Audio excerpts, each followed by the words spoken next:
Fala pessoal, sejam bem-vindos ao Geografando, o canal onde nos utilizamos da geografia para compreender o mundo.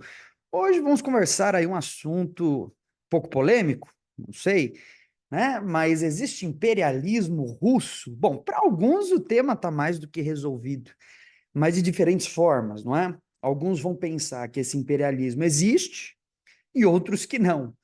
E esses daí estão bem resolvidos nas suas opiniões, não é? Então, a ideia desse vídeo é, de alguma forma, apresentar uma maneira crítica de enxergar essa situação, oferecendo, é claro, ao final, um laudo dessa situação, né? Existe imperialismo russo, né? Será que existe imperialismo russo? Será que não existe? Quais são os elementos desse imperialismo que nós temos que destacar na nossa análise? E vamos começar exatamente por isso, né? Primeiro, vamos ver aí alguns, alguns posicionamentos a respeito dessa questão, né?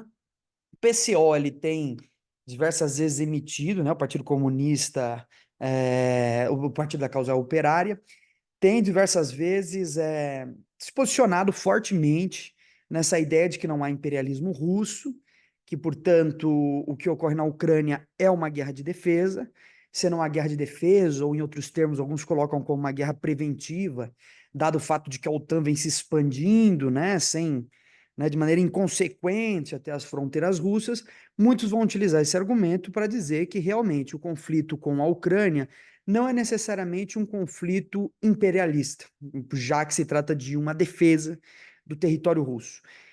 Existem outros pensadores também, outro pensador aí que vem com forte pensamento de linhagem oriental, que é o Pepe Escobar, também tem se posicionado a respeito desse assunto e também tem se posicionado como não existente, né, esse imperialismo na Rússia.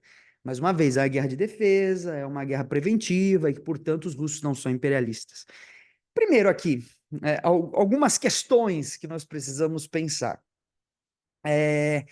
Primeiro é pensar se nós podemos, de fato, definir se a Rússia é imperialista ou não apenas com base na guerra da Ucrânia, e aí a discussão tem que ser outra, né? A discussão tem que ser: a guerra em torno da Ucrânia é uma guerra imperialista?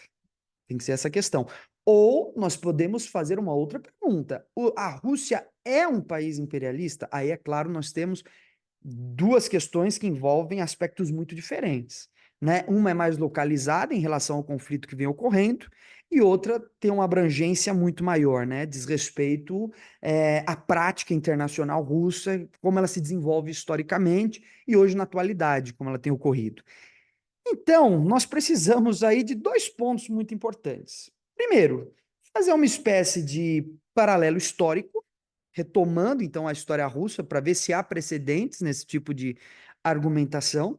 Depois, definindo exatamente o que é imperialismo, porque grande parte da nossa dificuldade, muitas vezes, né, a nossa dificuldade em estabelecer um laudo de uma situação, né, um contexto específico de classificar, né, essas operações, esses conflitos, vem do fato de que a gente muitas vezes perde a noção do conceito. E imperialismo é um conceito desse tipo, né? A gente perde um pouco a noção desse contexto, dessa visão conceitual, que é muito importante, porque dependendo da maneira como nós classificamos imperialismo, nós podemos oferecer diferentes análises. Então, primeiro nós precisamos resgatar essa noção do que é o imperialismo e depois aplicar essa noção, né, movimentar esse conceito historicamente para ver se há precedentes, né, nessa questão do imperialismo russo. Eu espero que ao final a gente consiga, pelo menos, nos oferecer um caminho de análise para essas duas perguntas. Se a Rússia, num contexto geral, é imperialista e se o conflito com a Ucrânia ele está num contexto também imperialista. Então vamos lá. Primeiro de tudo, né, vários autores historicamente pensaram o imperialismo, né, até mesmo pelas vias liberais. Robson, por exemplo, aí é um economista inglês que vai pensar ali tanto o capitalismo financeiro, né, quanto esse imperialismo, e aí vai, né, Bukharin, é, Rosa Luxemburgo, Hilferding. Mas vamos trabalhar com uma questão mais clássica, uma visão mais marxista, que geralmente, né, como eu citei PCO e tal, que é uma visão que eu acredito que seja uma visão mais adequada para a gente discutir imperialismo, visto que, inclusive, esse termo ele é mais utilizado nos meios marxistas do que nos outros. Apesar de ser um conceito que surge também no meio liberal, ele é pouco utilizado no meio liberal. Ele é mais utilizado no meio marxista como um conceito analítico que nos permite compreender o mundo. Então vamos lá. Imperialismo segundo Lenin. Então Lenin ele escreve um livro, né, Imperialismo, Estágio Superior do Capitalismo. É um livro aí que muito lido no Brasil, né? Primeira vez que eu tive contato com esse livro foi para uma edição da Expressão Popular, uma editora maravilhosa. Depois eu tive contato com esse livro pela Boitempo, de modo que eu li as duas edições. E aí a gente pode, então, de uma maneira simples, é claro que eu estou resumindo aqui um debate muito grande, né? O próprio livro ele tem uma dimensão analítica, né? O Lenin vai lá analisar o sistema financeiro, né? O sistema bancário, os conflitos, né? Mas vamos então considerar aqui que o imperialismo, do ponto de vista militar, ele é caracterizado pelas disputas que envolvem os territórios econômicos, né? É uma disputa onde o território ele é marcado pelo viés econômico, ou seja, a disputa pelo território ela está embasada numa disputa econômica, e aí, é claro, o Lenin ele vai inclusive identificar, que é muito interessante, né, a primeira guerra imperialista como sendo a guerra hispano-americana, que vai ter como resultado, é claro, a anexação das ilhas do Caribe ali para os Estados Unidos e a famosa emenda Platt, né, que é a emenda que é adicionada à Constituição cubana, que só vai ser radicada lá em 1959, com a queda do Fulgêncio Batista, a vitória da Revolução Cubana, que então coloca Cuba como espécie de protetorato do governo dos Estados Unidos, né? Como espécie de ilha ocupada, né? Com um governo representativo do governo norte-americano, estadunidense. É claro que a emenda Platt, então, ela dava liberdade de intervenção política dos Estados Unidos em Cuba e, portanto, no fundo, né? O que ocorria em Cuba era resultado direto das decisões, né? Que eram tomadas no próprio Estados Unidos. Cuba se torna uma espécie de colônia estadunidense num molde, vamos dizer assim, é, mais renovado, mais contemporâneo, vamos dizer assim, né? Muito bem. Então, primeiro tem essa dimensão militar, estratégica, são disputas que envolvem uma disputa econômica de mercados, né? Se a gente retomar o imperialismo da sua forma clássica, nos processos de colonização da África e da Ásia, a gente lembra lá aquele modelo famoso, né? Que é busca de matéria-prima, mão de obra e mercado consumidor, né? Mas é claro que não se resume a isso. Do ponto de vista econômico, e essa é a grande contribuição marxista, o imperialismo é marcado pelo processo de exportação de capital, né? Vamos então tentar retomar um pouco o contexto da Europa naquele momento para pensar essa questão do imperialismo, né? Então, a gente tem um imperialismo como uma fase de desenvolvimento necessária de um capitalismo que começa a se desenvolver na Europa e que tem como consequência a saturação dos mercados nacionais. Então, Inglaterra, França, esses países eles começam a ter uma produção de nível industrial que promove uma saturação no mercado nacional. É necessário novos mercados consumidores, né? Você começa a ter problemas relacionados a um grande aumento de oferta em relação a uma demanda que vai ficando cada vez mais baixa. E nesse sentido, é claro, você tem crises de deflação, deflacionárias, né? Depende de cada contexto, né? A gente lembra lá que em 1873, grande crise na Europa, isso daí precisa ser analisado com mais profundidade. Mas a ideia é essa, né? É uma saturação desses mercados, dado o fato de que a economia industrial, no seu processo de acumulação de capital, ela demanda uma renovação do consumo, que tem por consequência um aumento infinito de oferta, certo? E um aumento necessário, portanto, infinito de demanda. Só que a oferta eu posso aumentar infinitamente, porque, claro, infinitamente se eu considerar os meus limites materiais, né? Na verdade não é infinito, né? É até uma questão ecológica importante, né? A gente tem uma economia baseada numa produção infinita, num planeta de recursos finitos, tudo bem. Mas vamos pensar assim do ponto de vista econômico, que nem sempre é um ponto de vista muito saudável das ideias, né? Você tem que aumentar infinitamente uma produção, na medida em que existem recursos, isso é possível. Em contrapartida, a demanda tem que acompanhar essa oferta, né, num crescimento também infinito. E isso é o processo que está na base da concentração, centralização, acumulação de capital. É necessário, então, que a indústria renove sua produção num ritmo em escalas maiores. Isso, é claro, é a base daquilo que a gente entende com os processos cíclicos de crise do capitalismo. Né? Você tem aumento de demanda, disputa por mercados, e aí você tem aquele famoso esquema. Né? Crises de alta produção, que estão relacionadas à contração relativa da demanda, que tem por consequência conflitos. Né? A Primeira e Segunda Guerra Mundial, do ponto de vista econômico, estão relacionadas a essa retração relativa da demanda em relação ao aumento substancial da oferta. Então, é uma guerra que, é claro que os territórios coloniais que estão sendo disputados são mercados. É necessário que essa demanda, que essa oferta infinita seja absorvida por esses mercados. E é claro, então, que, dado o fato de que os mercados nacionais ficam saturados, o que ocorre é um processo de exportação de capital. Né? É uma fase que é diferente do colonialismo anterior, né? Vamos pensar que ali no colonialismo do século XVI, XVII, o que a gente tinha era uma ocupação colonial que, inclusive, pelo Pacto Colonial, proibia o estabelecimento de indústrias na colônia, né? Justamente porque você tinha uma relação onde a metrópole enviava as manufaturas para a colônia, essa era a divisão internacional do trabalho.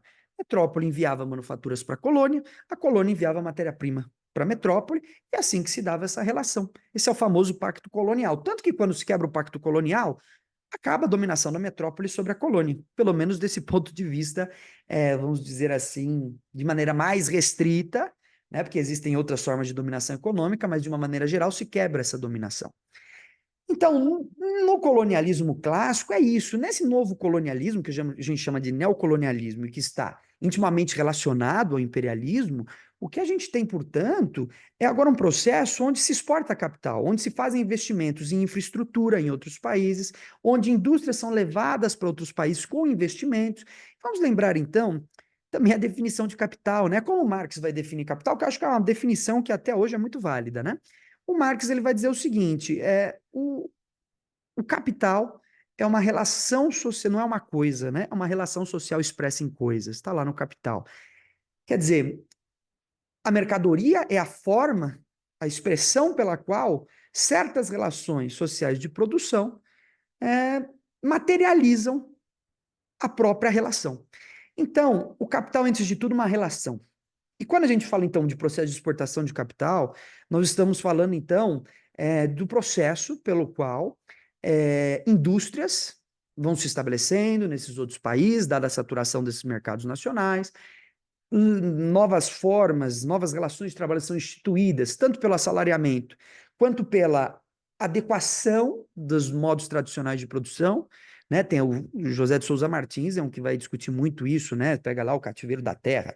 Você vai ver acumulação de capital por meios não capitalistas, que também ocorreu aí no mundo desenvolvido diversas vezes. Então, vamos entender assim, do ponto de vista econômico, essa exportação de capital é um elemento fundamental que é expresso em quê? Nas relações de assalariamento, no estabelecimento da indústria, na exportação de mercadorias, né? E principalmente vai se constituindo ao longo da história, nisso que o próprio Milton Santos vai chamar de maneira mais contemporânea, ainda já no século, aí no contexto do século XXI, de mais-valia mundial, né? O processo de transnacionalização das empresas que pegam esse excedente, que é produzido no mundo subdesenvolvido de capital, e transferem esses excedentes tanto pela produção industrial, quanto pelo mercado financeiro, pelo mercado bancário, né? Enviando, transferindo essa mais-valia, então, para o capitalismo central.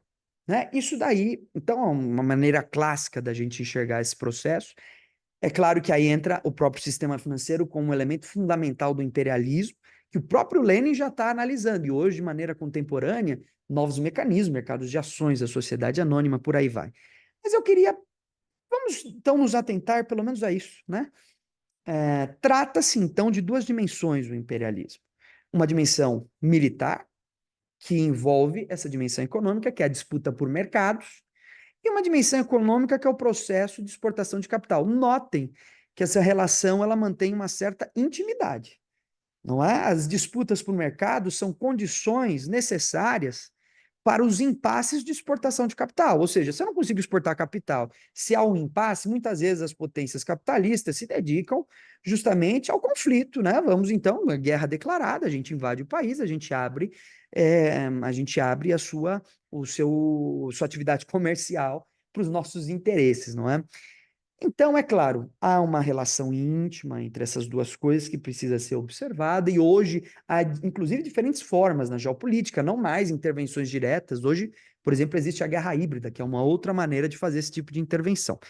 Mas é necessário esse percurso inicial de definir o que é imperialismo para que não haja dúvidas a respeito da questão, não é? Quer dizer, se não estou falando aqui de maneira completamente abstrata, no sentido mesmo de que cada um vai ter uma abstração do que é imperialismo, e cada um vai trabalhar com sua abstração e a gente perde a discussão. Então, muitas vezes, acho que quando se toma uma posição sobre é ou não é imperialista, é preciso definir esse imperialismo. É claro que eu ainda fiz uma definição breve, isso daqui poderia ser muito mais explorado, né? Muito bem. Agora, nós podemos, tendo esse conceito em mente, entendendo que esse conceito está sujeito ao movimento da história, analisar isso historicamente, não é? Então, retomemos, né, as práticas da Rússia, da União Soviética e da Rússia no século XXI. Então, a Rússia é um país imperialista? Para essa questão, é muito complicado, né? É muito complicado responder essa questão, porque, de fato, de que Rússia nós estamos falando? Então, há rupturas na história da Rússia. Se a gente pegar lá desde o Império Russo, e aquele império que vai se formar a partir do Principado de Kiev, né? Ivan Terrível, a vitória dos russos contra os povos tártaros, né? Que são os mongóis que vão ali se estabelecendo na região da Europa Oriental. Para cá, há uma discussão interminável sobre o assunto. De fato, o Império Russo, e aí vamos tomar então como referência século XVIII, século XIX, ele dá realmente exemplos de uma prática imperialista. Então, se a gente retoma historicamente a prática russa, a gente vê que existe uma base histórica. Isso é importante, né? Porque se há antecedentes, a gente pode falar, se há antecedentes, o que se manteve desses antecedentes, não é? Mas só a gente pensar, né? O processo russo de expansão imperialista, ele está muito relacionado historicamente a algumas regiões. Vamos destacar aqui, historicamente, no século XVIII e no século XIX, duas regiões importantes, né? A região do Mar Báltico, daí, não por acaso, vai ser construída uma cidade como São Petersburgo, né? Que é uma cidade que está ali na beira do Báltico, né? Que, inclusive, vai estimular, né, conflitos recorrentes com os suecos, né? Quando a gente pega lá é, a literatura russa do século XVIII e XIX, a gente vê muito dessa literatura comentando o conflito entre Suécia e Rússia, né? E aí a gente vê uma figura como Pedro o Grande, né? Que é um grande modernizador da Rússia e que está nesse contexto de expansão do Império Russo, de modernização capitalista, né? De tentativa de expansão territorial. Então, o Báltico já é um exemplo.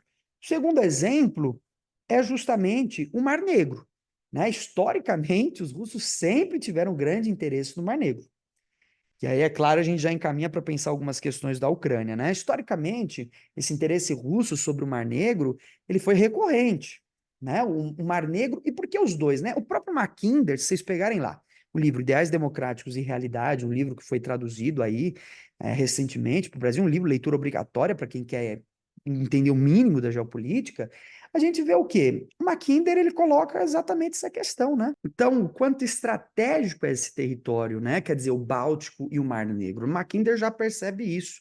Então, o Mackinder, ele fala, né? Ele diz, olha, inclusive não por acaso, todo é, o cordão, né, de contenção dos países que são criados entre Alemanha e Rússia visa um pouco conter essa influência russa para além dessas regiões. Vamos também lembrar o seguinte, a gente já teve historicamente conflitos em torno do Mar Negro, né? A gente teve a Guerra da Crimeia, no final do século XIX, uma guerra assim muito marcante na história, justamente porque ela mostra um período de transição para conflitos que começam a acontecer de maneira muito parecida com a Primeira Guerra Mundial e que marcam justamente isso, os interesses, os anseios imperialistas russos sobre a região do Mar Negro. E não por acaso é uma guerra imperialista, a Guerra da Crimeia, não é? Quer dizer, é uma guerra imperialista justamente porque o que você tem ali é justamente de um lado, Rússia contra o Império Otomano, apoiado, né, o Império Otomano, vejam só, né, pela Sardenha, Sardenha vai participar, né, que era um antigo estado é, italiano, e o Império Britânico.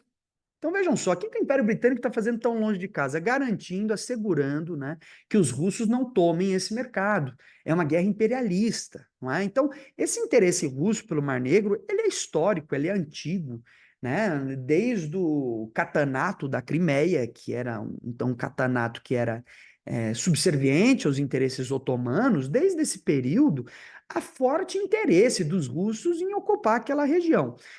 E esses dois interesses são motivados por ideias imperialistas, né? É disputa por mercado, principalmente porque representam uma posição estratégica russa importante para o acesso, no caso do Mar Negro, ao Mediterrâneo, e para o acesso, no caso do Báltico, ao Mar do Norte, portanto, ao Atlântico.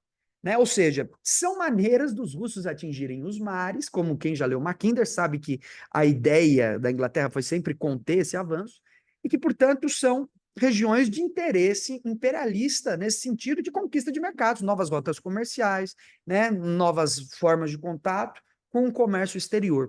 Há uma terceira região muito importante a ser explorada também, que é essa parte oriental da Rússia, né? Quer dizer, ali onde a gente tem Vladivostok, onde está se constituindo ali um polo industrial também muito importante, também foi objeto de disputas imperialistas, né? Na guerra russo-japonesa, marca justamente esse interesse dos russos em manterem sua rota de comércio importante a partir de Vladivostok, se bem que é uma rota que muito distante da porção ocidental russa, acaba sendo menos privilegiada, mas é uma região também de interesse russo.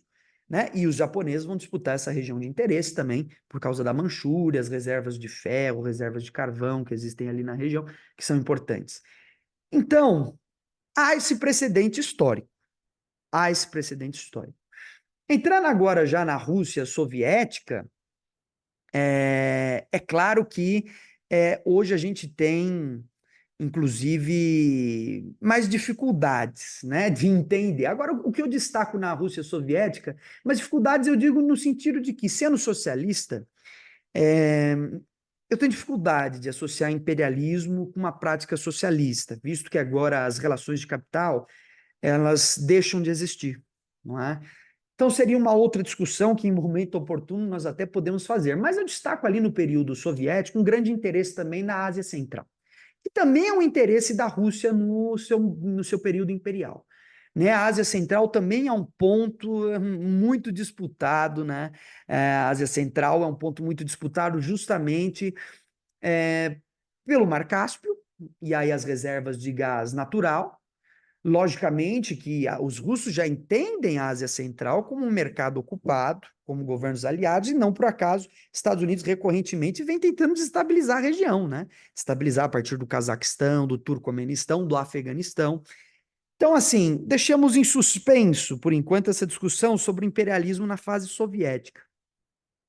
Vamos, então, de uma maneira mais recente, com esse quebra-cabeça, né?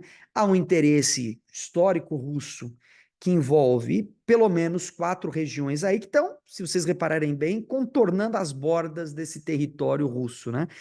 Mar Báltico, Mar Negro, Ásia Central e mais a leste, ali onde a gente tem Vladivostok, a região do Pacífico, próximo ao Japão. Então, essa borda russa representa, então, esses interesses imperialistas estratégicos que historicamente se consolidaram no Império Russo e depois na União Soviética também do ponto de vista estratégico. Isso se mantém hoje? Essa é a questão, né? Historicamente foi assim. Isso se mantém hoje? Se mantém. E aí o meu laudo é justamente esse. Os russos, eles continuam sendo, claro, um país imperialista, né? Se mantém, é inegável, né? Com um acréscimo, inclusive, né? Que é o Mar de Barents, que pouca gente está dando atenção. Mas vamos retomar, né? Há um interesse no Mar Báltico, o Nord Stream, que são as áreas de distribuição de gás natural russo. Há uma disputa de mercado. Não por acaso os países nórdicos têm entrado na onda da OTAN.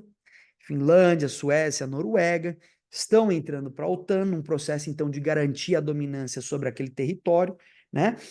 E os russos disputam o Mar Báltico, historicamente disputaram, continuam disputando com uma rota comercial importantíssima, o Nord Stream, passa ali pelo Báltico, é um ponto importante, inclusive objeto de disputas, né? A gente viu que houve uma sabotagem, né? Que alguns países disseram que foi um erro natural, que foi ocasional, e os russos acusaram sabotagem de inteligência da OTAN ali na destruição de alguns gasodutos que passam ali pelo Báltico, né? Então, há uma disputa estratégica que está relacionada com o processo de exportação de mercadorias, exportação de capital, de dominação e ocupação de territórios com vista na ocupação, procura de mercados. Então, esse é um primeiro ponto. Hoje, a guerra na Ucrânia, para a gente entrar já no Mar Negro, né? Acho melhor a gente deixar esse para o final, que ele é mais longo, né? A Ásia Central, então. A Ásia Central, ela continua sendo um objeto de disputa, né? Não por acaso os Estados Unidos vêm, através de guerras híbridas, buscando desestabilizar. A invasão do Afeganistão, o período que os Estados Unidos fica entre 2001 e 2021 no Afeganistão, já é uma tentativa de, a partir do Afeganistão, desestabilizar as fronteiras da Ásia Central dos russos. Aí vocês vão dizer, claro, então eles estão se defendendo. É uma defesa, mas ao mesmo tempo é uma defesa do quê? Dos interesses imperialistas russos na região. Essa é a questão. Né? Quando a gente fala, é claro que é uma dimensão da Ásia Central como uma região de bloqueio, né? Como uma região tampão, né? De proteção, digamos assim, entre Rússia e os interesses do imperialismo estadunidense. Mas, de fato, há um interesse puramente também estratégico, comercial, imperialista. Quer dizer, a garantia de que os russos tenham a dominação e a possibilidade de exportar gás natural do Mar Cáspio para a Europa. É isso, no fundo é isso. Não é? Quer dizer, além de estar no tampão, ter a função estratégica militar de defesa, tem a função econômica. Tudo bem, aí a gente fala, bom, ter uma função econômica é necessariamente ser imperialista no sentido de que a Rússia entende que esses países precisam ficar na sua esfera de influência e, caso contrário, devem sofrer uma intervenção, sim, eu posso considerar imperialismo, é uma região de mercado ocupada indiretamente, né, que está na base dos interesses estratégicos de acumulação de capital da própria Rússia. É inegável. Né? E quando a gente vai para o Pacífico, também a gente tem ali, Vladivostok hoje está se tornando um centro produtivo econômico cada vez mais avançado, né? Projetos de infraestrutura que já vem desde a Transiberiana que buscam integrar, só que ali está dentro do território russo, né? A ideia ali não é necessariamente de um imperialismo, né? Mas de uma possibilidade de contato da Rússia com o mercado internacional. Citei o caso do Pacífico justamente por conta da disputa com o Japão, que ali também foi uma guerra imperialista. Hoje, no contexto, né, de que o próprio território está integrado no território russo, o que a gente tem são planos de investimento que têm interesse também em exportação de capital, em defesa do território, por aí vai. Hoje, agora, o Mar de Barents. O Mar de Barents é um mar aí que poucos conhecem, porque, do ponto de vista econômico, estratégico, nunca teve grande visibilidade, dado o fato que ele está no Ártico e que, portanto, é uma região congelada. Só que, tendo em vista as mudanças climáticas, hoje novas rotas, né, são visualizadas pelos russos como possibilidade, então, e aí sim, seria um contato muito importante para os russos hoje com o resto do mundo. Do ponto de vista econômico, estratégico, o Mar de Barents é uma possibilidade incrível para um novo ciclo de acumulação de capital dos russos, né?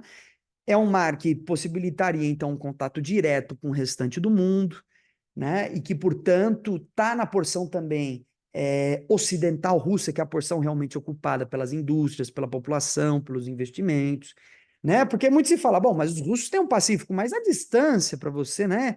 A distância, esse território pouco ocupado, tudo isso gera empecilhos para uma economia atingir um grau de desenvolvimento maior. Então, os russos veem o Mar de Barents como uma grande possibilidade. Tanto que hoje o que a gente tem que observar é que um dos grandes interesses estratégicos russos não é justamente, necessariamente, o Mar Negro, é também, né? Mas eu colocaria o mesmo nível de importância entre Mar Negro e Mar de Barents, né? Quer dizer, o Mar de Barents ele vem ganhando cada vez mais importância no sentido de que é um mar que está sofrendo um processo cada vez maior de descongelamento e que pode se tornar uma rota para os russos, assim, de grande importância.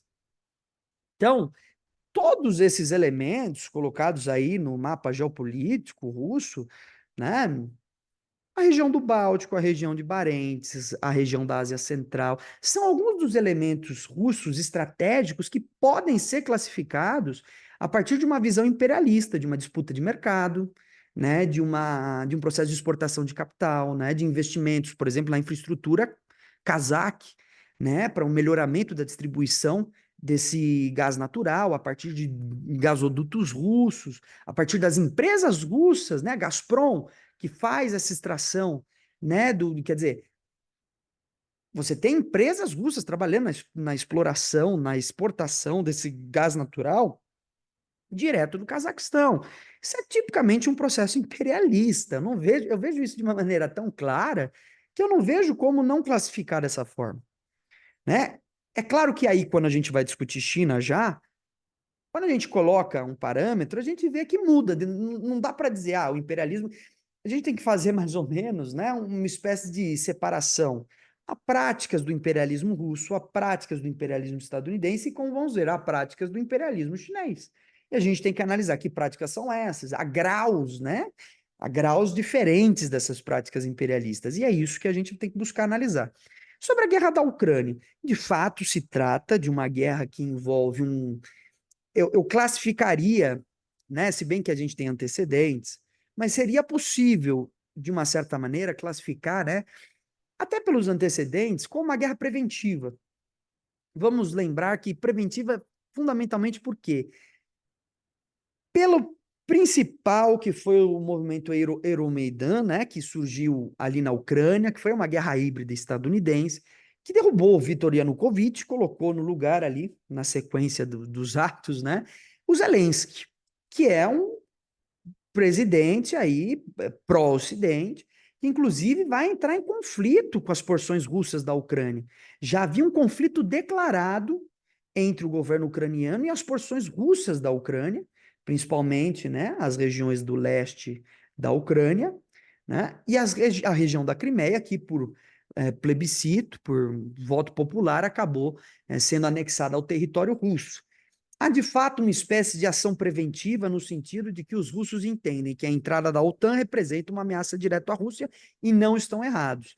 Representa mesmo, porque ali é um ponto estratégico, pelo qual muitos geopolíticos já desenvolveram geoestratégias de como destruir a Rússia a partir da Ucrânia. Então, os russos entendem ali como um território limítrofe, com uma zona tampão, de fato, que não pode ser anexada, né, no território que o Pepe Escobar chama de Otanistão, com muito sentido e muita razão. Então, a Crimeia, né, foi anexada junto, hoje já também, os russos consideram a região leste da Ucrânia como também um território anexado à Rússia. Isso está em debate, em discussão na ONU, alguns consideram anexado, outros não, né? Como é típico desses conflitos.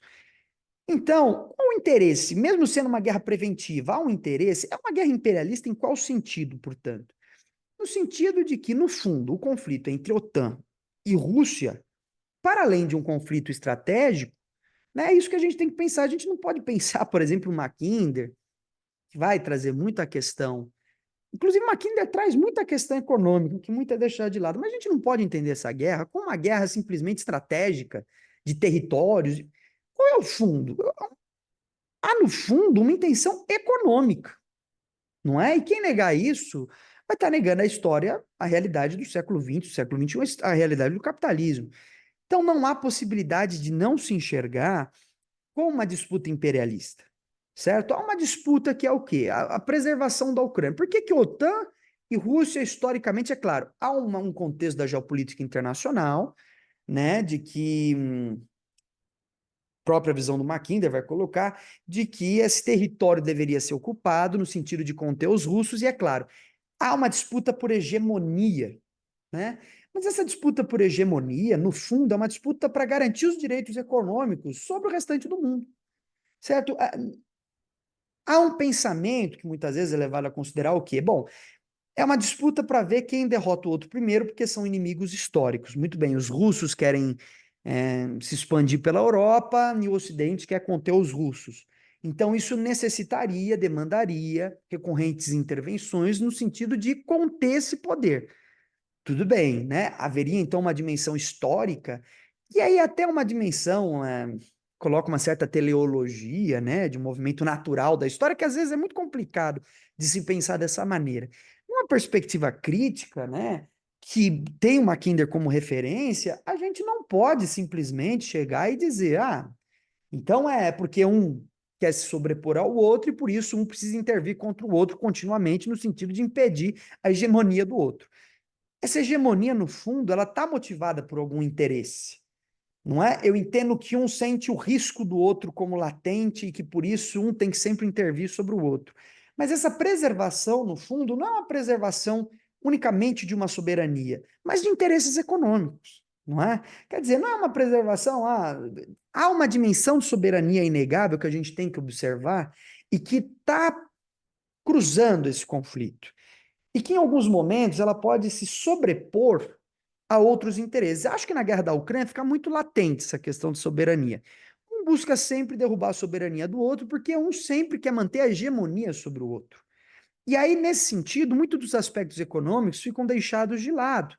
Só que essa hegemonia não é simplesmente, e aí, desse ponto de vista, a soberania estaria relacionada a uma espécie de sobrevivência, como se fosse um ciclo infinito de guerras, até que um derrotasse o outro, pela sobrevivência de um em relação ao outro. Há uma dimensão desse tipo que pode ser analisada. E aí, é claro, a gente desliga dessa relação os interesses econômicos? No meu ver, não. Não é possível esse desligamento.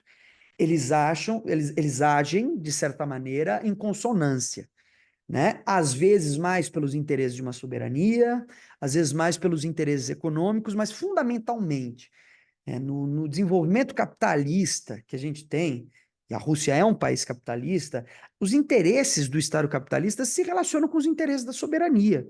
A gente não pode separar o espaço público do espaço privado, dizer uma coisa é o público, outra coisa é o privado, são interesses divergentes, né? Até pode, depende da sua teoria e método. Eu não vejo dessa forma.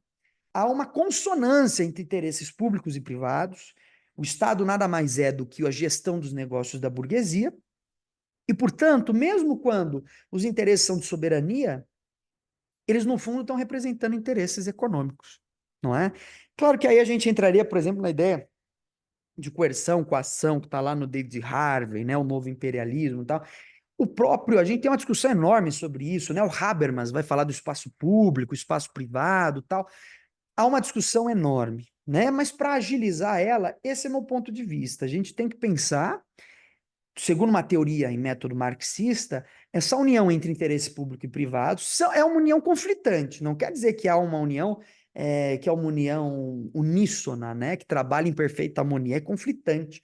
Os interesses do público muitas vezes se chocam com o interesse do privado, mas fundamentalmente o interesse público no capitalismo tardio são os interesses econômicos.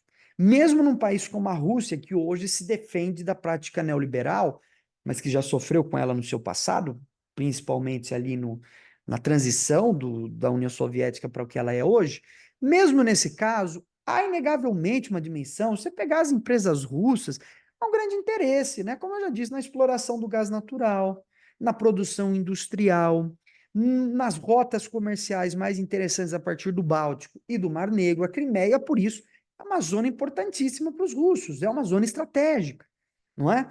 Então, no meu ponto de vista, não é possível a gente desligar uma coisa da outra, fica muito difícil. Muito bem, então já analisamos alguns casos aí, né? E vamos agora finalizar com a discussão da China, que a gente pode explorar em outro momento também. Seria a China, né, também um país imperialista? A gente pode analisar com mais profundidade em outro momento, mas de fato, sim. Apesar de que eu vejo, inclusive, alguns marxistas dizerem que não, e de fato é uma discussão complicada, mas tudo isso que a gente entende como novas rotas da seda é um projeto imperialista, né? É um imperialismo moderado? É. Construção de infraestruturas, a ideia do ganho mútuo, né? Contratos que visam a entrega de algumas estatais, né? De favorecimento de estatais dos países nos quais estão recebendo investimento, mas no fundo é um processo de exportação de capital, né? O principal interesse chinês, apesar de estar atrelado ao interesse chinês, o desenvolvimento local desses países, é o imperialismo renovado no sentido de que considera esse desenvolvimento local, mas ao mesmo tempo o fundamental é o desenvolvimento chinês. é a possibilidade de escoar mercadorias da China. É a possibilidade de que a China faça investimentos, mesmo que seja a custo muito baixo de taxa de juros, por exemplo, essas infraestruturas são construídas com um processo de exportação de capital. Não deixa de ser imperialismo. É um imperialismo totalmente diferente do estadunidense, que é marcado por intervenções, por taxas de juros completamente desbalanceadas, pela dominação do mercado financeiro, das indústrias locais, pela alta violência, é diferente, mas não deixa de ser. Mas é algo que a gente pode explorar num outro momento, né? Num outro momento, nós exploramos, então, essa questão do imperialismo chinês, pensando essa questão da multipolaridade contra a unipolaridade. Será que a multipolaridade é uma tentativa de vencer o imperialismo? O imperialismo estaria relacionado, então, à unipolaridade, né? Como que se dá esse equilíbrio de poder, tal, como a China pode ser pensada? Podemos analisar isso, então, num vídeo seguinte, mas já fica aí também um gostinho dessa discussão. A China também é um país imperialista, apesar de que muitos aí, inclusive grandes especialistas em China, dizem que não. Né? Mas a minha visão é que se a gente adota um conceito de imperialismo, conforme o Lenin estabeleceu, conforme eu defini, seria, de fato, uma deslealdade intelectual você olhar para esse processo, né, no seu sentido restrito, mesmo sendo um processo menos violento, não deixa de ser imperialismo. Está marcado, então, por esse processo de exportação de capital. Mas é isso, pessoal. Dúvidas, comentários, ódios, deixem aí embaixo do vídeo e até uma próxima.